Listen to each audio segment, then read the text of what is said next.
美咲が働く経理部は、部長と課長を除けば、全員が女性。勤続10年以上の正社員たちが、まるでクモの巣のように、目に見えないルールと人間関係を張り巡らせた、独特な空間でした。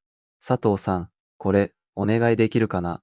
声をかけてきたのは、鈴木課長。いつも物腰が柔らかく、部下への気配りを忘れない、頼れる男性の上司、少なくとも、表向きはそう見えました。女性社員からの人気も高く、彼の周りにはいつも華やかな笑い声が絶えません。はい、すぐにやります。美咲はにこやかに応じながらも、その優しい目の奥に、時折、よぎる計算高い光を見逃しませんでした。このオフィスでは言葉よりも視線や沈黙が意味を持ちます。ランチタイムになれば、正社員たちは楽しげにグループを作り、噂話に花を咲かせる。その話題の中心は、しばしば鈴木課長のことでした。美咲はいつも自責で一人、母親が作ってくれた弁当を黙々と口に運びます。孤独ではありましたが、不幸ではありませんでした。美咲には誰にも言えない秘密の習慣があったからです。それは、日々の業務を B5 サイズのシンプルな手帳に細かく記録すること。10月5日、水曜日、晴れ。停車への請求書発行。鈴木課長、朝から少しイライラしている様子。電話口で誰かと揉めていた。普段はつけない高級そうな腕時計をしていた。10月7日、金曜日、雨。月次報告書の作成。田中さんが課長にだけ特別な笑顔を向けていた。新しいネイルは課長に褒めてもらうためだろうか。誰かを疑うためではありません。ただ自分の仕事を正確に把握し、ミスを防ぐため。そして、この無機質なオフィスで自分という人間が確かに存在していることを確認するための儀式のようなものでした。この几帳面な記録が、後に彼女を奈落の底から救い出す、たった一本の命綱になるとは、この時の美咲は知る由もありませんでした。その日は突然やってきました。会社の口座から500万円もの使途不明金が出ている。経理部長の怒声が静かなオフィスに響き渡ります。社内は蜂の巣をつついたような大騒ぎになりました。すぐに調査が開始され、容疑者は経理部の内部にいる人間に絞られます。そしてその日の午後、美咲は重苦しい空気が漂う会議室に呼び出されました。そこには鬼のような形相の経理部長と心配そうな表情を浮かべた鈴木課長が座っていました。佐藤さん、担当直入に聞く。君がやったのかって、意味がわかりませんでした。しかし、部長が突きつけてきた証拠は、すべてが、美咲を犯人だと指し示していました。不正な送金が行われたのは、昨日の午後3時15分。その時間、経理部のほとんどの社員は、別の会議室で研修を受けていました。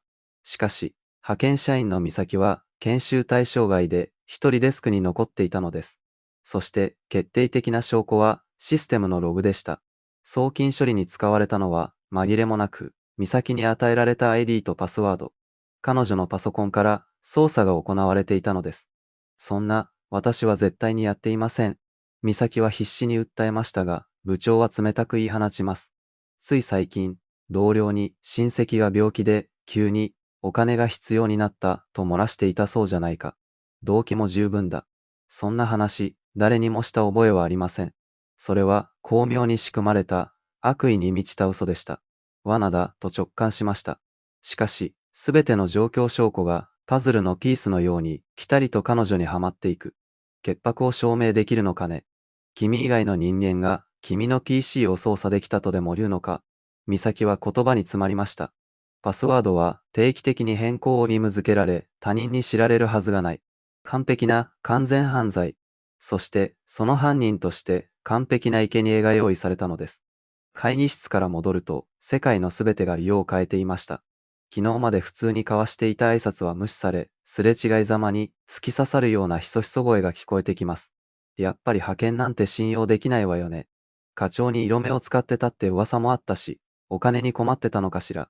男性上司と若い派遣社員。その関係性は悪意ある憶測の格好の餌食でした。誰もが美咲を犯人だと決めつけていました。信じてくれる人はどこにもいない。たった一人、巨大な敵意の海に投げ出されたような感覚でした。数日後、再び呼び出された美咲に、鈴木課長は父親のような心配を装った仮面を貼り付けたまま、こう告げました。佐藤さん、会社もね、ことを荒立てたくはないんだ。警察沙汰になれば、君の将来に傷がつく。若い女性が、そんなことになったら大変だ。だから、これは、僕からの恩情だと思って聞いてほしい。君が、自発的に500万円を弁済すれば、今回は内々で処理する、と部長が。それは、恩情などではありませんでした。男性という立場を巧みに利用し、逃げ場を塞ぐ、卑劣な脅迫です。私はやっていません。なぜ、信じてくれないんですか。涙ながらの訴えも、虚しく響くだけ。そして、その日の夕方、美咲は、正式に、今月末での契約解除を言い渡されました。会社の金を横領した犯罪者。その烙印を押されたまま、社会に放り出される。目の前が、真っ暗になりました。アパートへの帰り道、降りしきる冷たい雨が、彼女の方を濡らす涙と、もう見分けがつきませんでした。会社に行けなくなった数日間、美咲はほとんど食事も喉を通らず、ただ部屋の天井を眺めて過ごしていました。悔しさと無力感と世の中への絶望。もうすべてを諦めてしまおうか。そう思ったとき、ふと机の上に置かれたあの一冊の手帳が目に入りました。何気なくページをめくる。そこには几帳面な文字で綴られた彼女の戦いの記録が一日も欠かさず記されていました。他人の悪意によって自分の人生を決められてたまるか。私が積み上げてきた真面目な毎日を嘘で塗りつぶされてたまるか。諦めたら私が私でなくなってしまう。涙が乾いた瞳に静かですが確かな光が宿りました。警察に告発されるまで残された時間はあとわずか。武器は限られた記憶とこの一冊の手帳だけ。彼女は自分の潔白を証明するためたった一人で見えない真犯人に立ち向かうことを決意したのです。契約解除の日までまだ数日の出勤日が残っていました。同僚たちの冷たい視線が突き刺さる中、美咲は平静を装いながら最後の戦いを始めます。許されたアクセス権を使い、過去の経費生産データや請求書の履歴を片っ端から洗い直していく。手帳の記録と照らし合わせながら何かほんの小さな違和感でもいい、ほころびを見つけ出すために、そんな美咲の姿をデスクの隅からじっと見つめている瞳がありました。田中明日香。美咲と同じ派遣社員でした。彼女もまた派閥に属さず、いつも静かに自分の仕事をこなすタイプで、美咲と必要最低限の会話しか交わしたことはありません。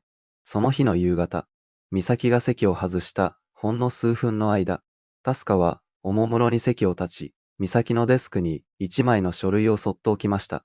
それは数ヶ月前の小口現金の生産記録。本来ならとっくにシュレッダーにかけられているはずの古い書類でした。戻ってきた美咲はその書類に気づきます。誰が、何のために。しかし、彼女は深く考えず、その書類をカバンにしまい、調査を続けました。この声なきエールが、後に巨大な壁を打ち破る最初の突破口となるのです。その夜、アパートに帰った美咲は壁一面に手帳の記述を書き出した付箋を貼り付けていました。不正送金があった日、鈴木課長は午後から外回り。しかし、その日の交通費生産の記録がない。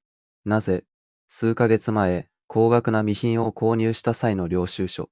サインが鈴木課長のものに似ているが、わずかに筆跡が違う。偽造。そして、アスカが置いてくれた古い小口現金の生産記録。その中の一枚の領収書のサインを見て、美咲は息を飲みました。備品購入の領収書の不自然なサインと全く同じ筆跡だったのです。小さな嘘、小さなごまかし、点と点だった違和感が一本の線でつながり始めました。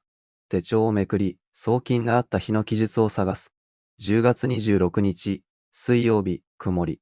鈴木課長、午後3時に外出。普段つけない高級腕時計。何かを隠すように早口で話していた。腕時計。なぜ、外回りに行くだけで見せびらかすように普段つけない腕時計をする必要があったのか。まさか、すべての線が一人の人物を指し示していました。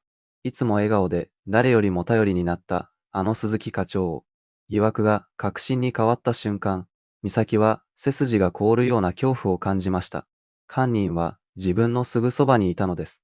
美咲が真実に近づいていることを獣のような嗅覚で察知したのか、鈴木課長の妨害が始まりました。美咲が調査していたサーバー上のデータが突然閲覧できなくなる。経理部長が鬼の形相で美咲の元へやってきて怒鳴りつけます。鈴木課長から聞いたぞ。君はまだ会社を嗅ぎ回っているそうじゃないか。見苦しい。鈴木課長が裏で手を回していたのです。そしてついに美咲は会社のシステムへの一切のアクセス権を剥奪され、もう会社には来なくていい、と事実上の解雇を言い渡されてしまいました。タイムリミットは刻一刻と迫っています。証拠はまだ不十分。このままでは自分が犯人として警察に突き出されてしまう。晩作尽きた美咲は町の公園のベンチでただうなだれるしかありませんでした。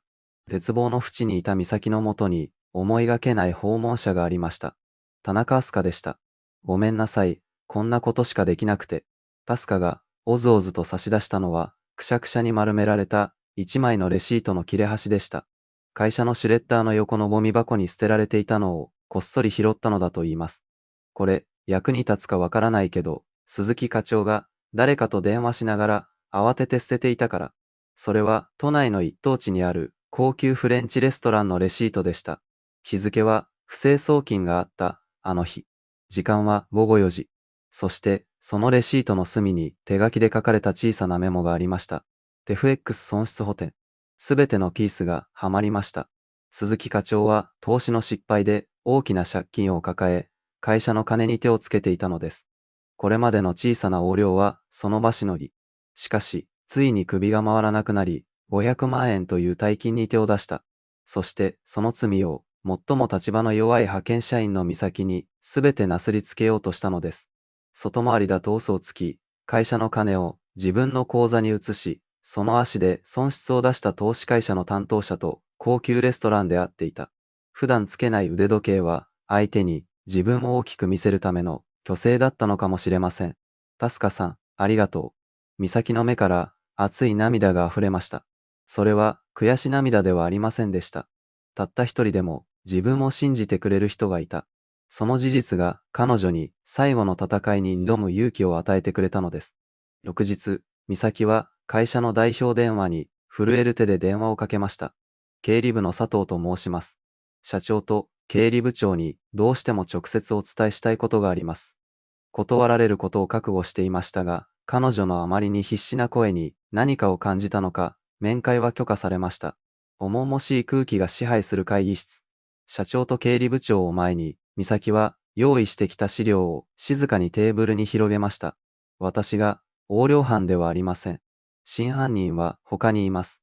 そこから始まったのは、一人の派遣社員による命を懸けたプレゼンテーションでした。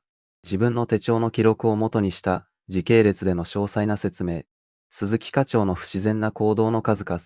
偽造されたサインの筆跡鑑定まがいの素人だが説得力のある比較資料。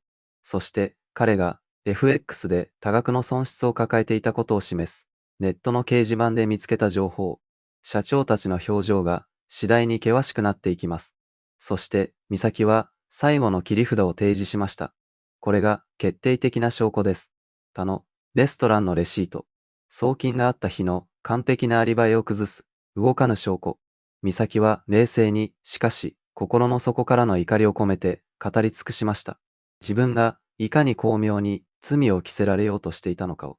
何も知らずに会議室へ呼び出された鈴木課長は、美咲の姿を見ると、一瞬、驚きの表情を浮かべましたが、すぐにいつもの頼れる上司の顔に戻りました。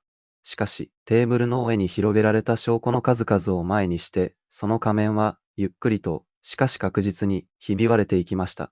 鈴木くん、これは、どういうことかな。社長の低い声が、部屋に響きます。何のことだか、私には。佐藤さん、君は一体何を。あくまで、部下を心配する上司を演じようとする鈴木課長の前に、美咲は、最後の一枚、あのレシートを突きつけました。課長。あの日、あなたは、外回りではなく、このレストランにいた。そうですよね。レシートに書かれた FX 損失補填の文字。それを見た瞬間、鈴木課長の顔から完全に血の気が引きました。何をバカなことを言っているんだ君は。私を陥れる気か。最後の抵抗とばかりに声を荒げる彼でしたが、その声は情けないほどに震えていました。すべてを悟った彼は、椅子に崩れるように座り込みました。長年被り続けた、優しくて頼れる上司、という分厚い仮面が、音を立てて剥がれ落ちた瞬間でした。1週間後、会社の役員全員から、深々と頭を下げて謝罪された美咲は、正社員としての採用と、今回の件を解決に導いた功績に対する特別な役職を打診されました。しかし、彼女は、それを静かに、丁重に断りました。自分のデスクを片付けていると、アスカがやってきます。佐藤さん、これからどうするの？少し休んでから、また、自分に合う場所を探そうと思っています。ありがとう、田中さん。あなたがいなければ、私は、感謝を伝える美咲に、アスカは、はにかみながら首を振りました。私は、ただ信じていただけだから。二人の間に、多くを語らずとも通じ合える、確かな友情が生まれていました。荷物を抱え、慣れ親しんだオフィスを、美咲は、振り返ることなく後にします。ビルの自動ドアが開いた瞬間、まばゆいほどの太陽の光が、彼女を包み込みました。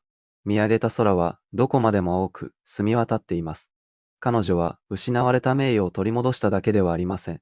理不尽な悪意に屈しない、本当の強さを。そして、孤独な世界で、たった一人でも信じ抜いてくれる、かけがえのない友人を、その手にしたのです。それではまた、次の動画でお会いしましょう。